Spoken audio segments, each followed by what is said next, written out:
இப்போ நாங்கள் எங்கே வந்திருக்கோம் பார்த்தீங்கன்னா, ஒரு நியூவாக லான்ச் பண்ணியிருக்காங்க பாண்டியில் வந்து பாண்டி கிங்ஸ் போட்டிங் அப்படின்னா. பாண்டிக்கு வந்தீங்கன்னா இங்கே வாங்க, இதில் போயிட்டு எப்படி இருக்கு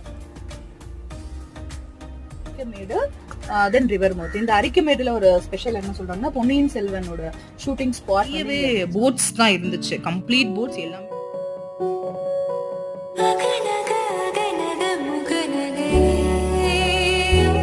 மாதிரி ஒரு வியூ இருக்கு பாத்தீங்களா, அந்த மாதிரி இருந்துச்சு. வெயில் ஆகுதோ அந்த மாதிரி, அது அப்படியே நாங்கள் லைவாக பார்த்த மாதிரி இருந்துச்சு. எந்த போட்டிங் போகிறதா இருந்தாலுமே லைஃப் ஜாக்கெட் போட்டுக்கோங்க. லைஃப் ஜாக்கெட் தான், it's not passenger ship actually, இது வந்து ஒரு கார்கோ ஷிப் தான். ஒரு 2 ஸ்ட்ரீட்டுக்கு இருந்துச்சு இந்த எல்லாம், அப்படியே இருந்துட மாட்டோமா ஃபுல்லாகவே அப்படின்ற மாதிரி இருந்துச்சு. பட் என்னன்னு பார்த்தீங்கன்னா இருந்துச்சு, பட் என்ன இது பீச் சைடில் இருக்கிறதுனால அந்த பீச் அந்த சங்கு அந்த ஷோழி வச்செல்லாம் நிறைய அக்சசரிஸ் எல்லாம் இருந்துச்சு. ஸோ அதில் Manakula Vinayagar one of the most favourite temple in பாண்டினே சொல்லலாம்.